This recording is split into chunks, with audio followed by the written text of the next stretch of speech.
Hello friends, मैं हूं आपका दोस्त मोहम्मद और आज मैं हूं भारतीय राज्य उड़ीसा की राजधानी भुवनेश्वर से 8 किलोमीटर दूर धौली नामक एक जगह पर। यह जगह अपने आप में भारत का एक स्वर्णमय इतिहास छुपाए रखती है और ये खाली भारतीयों के लिए ही नहीं अपितु देश विदेश विदेशी नागरिकों के लिए भी यह स्थान बहुत महत्वपूर्ण है। तो फ्रेंड्स, इस स्थान के साथ जुड़ा है सम्राट अशोक का नाम, जो कि अपने समय में भारत के सबसे महान राजा रहे हैं और उनको राजाओं का राजे का खिताब भी मिला है।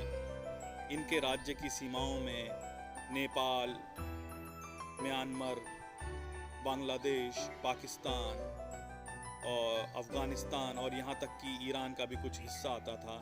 तो आप ये देख सकते हैं सामने ये शांति स्तूप या पीस पगोड़ा, और आपके उल्टे हाथ पर जो आप सामने देख रहे हैं वो एक मठ है, एक मोनेस्ट्री है, जहाँ पर बौद्ध भिक्षु पूजा अर्चना करते हैं। तो फ्रेंड्स, जो सम्राट अशोक थे वह पूरे विश्व को जीतना चाहते थे और वह काफ़ी हद तक उन्होंने विश्व को जीता भी, लेकिन इसको समय की विडंबना कहेंगे कि उनके जीवन में एक ऐसा चक्र आया कि एक बड़ा ही भीषण युद्ध हुआ, जिसमें कि यहीं धौली नामक जगह के पास एक दया नामक नदी है, वो पूरी तरह से रक्त रंजित हो गई थी। तो जिसको देखकर सम्राट अशोक विचलित हो गए और उन्होंने सौगंध ली और उन्होंने ये अहिंसा छोड़ दी और बुद्ध का रास्ता अपनाया, अहिंसा का रास्ता अपनाया। और यही नहीं, उन्होंने ये अहिंसा का रास्ता और लोगों को भी बताया और बुद्ध के संदेश हर तरफ फैलाए जहाँ जहाँ उनके राज्यों की सीमाएं लगती थीं। एक समय में धौली बुद्ध गतिविधियों का, बुद्ध धर्म के प्रचार प्रसार का एक बहुत ही महत्वपूर्ण केंद्र रहा है। और जो आप ये शांति स्तूपा देख रहे हैं, इसको 1970 में बनाया गया था और इसका जो मुख्य उद्देश्य था बनाने का, वो महात्मा बुद्ध की शिक्षाओं को बताने के लिए, जो उन्होंने अहिंसा, शांति की जो शिक्षाएं पूरे विश्व को दी, वो दर्शाने के लिए शांति स्तूपा बनाया गया था।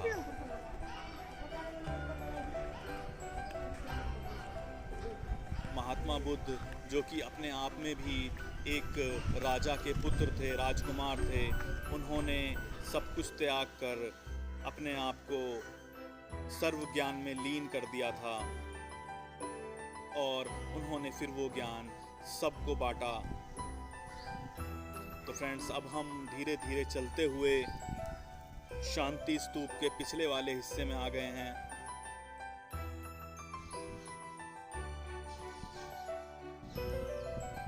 तो आप यहाँ पे देखिए, सामने आपको जो काली प्रतिमा दिखाई दे रही है वो महात्मा बुद्ध की है। और इन प्रतिमाओं के साथ साथ यहाँ पे आपको हर दरवाजे पे शेर की भी प्रतिमाएं देखने के लिए मिलेगी। और ये धौली नामक जो पहाड़ी है, ये बहुत ऊंचाई पर थी, तो इसी के ऊपर बनाया गया है। सामने से आपको दूसरी जो छोटी मोटी आबादियाँ वो दिखाई देंगी और यहीं पे आपको दया नदी भी दिखाई देगी। तो फ्रेंड्स, अब हम फ्रंट वाले गेट पर आ गए हैं। तो अब हम, कई सारी सीढ़ियाँ हैं, सीढ़ियों से अब हम ऊपर जाएंगे। ये मुख्य द्वार है।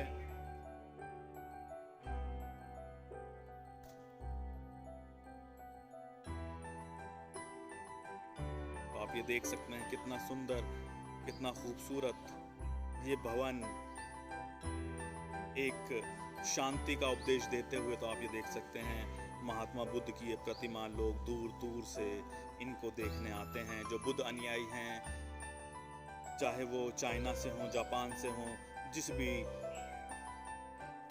देश से ताल्लुक़ रखते हो, यहाँ पर बुद्ध की उपदेशों को, उनके दिए हुए संदेशों को अनुसरण करने के लिए आते हैं। और यहाँ पे चित्रकला के माध्यम से महात्मा बुद्ध के पूरे जीवन काल को दर्शाया गया है। बहुत बड़े एरिया में ये फैला है और आप सामने दया नदी देख सकते हैं।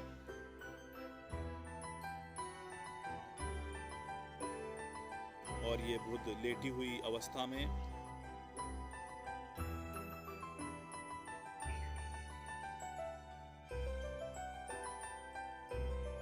पूरे इमारत को, पूरे भवन को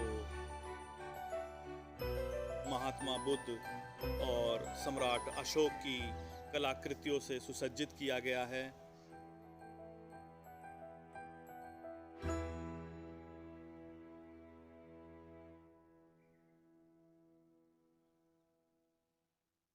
और पूरा परिसर ये गोलानुकार है, गोलाकार है। और ये एक और प्रतिमा आप देख सकते हैं। टोटल 4 प्रतिमाएं हैं, बड़ी वाली, और लोग इन्हीं के देखने आते हैं। और ये सुंदर आप देख सकते हैं, उपासना करते हुए बुद्ध।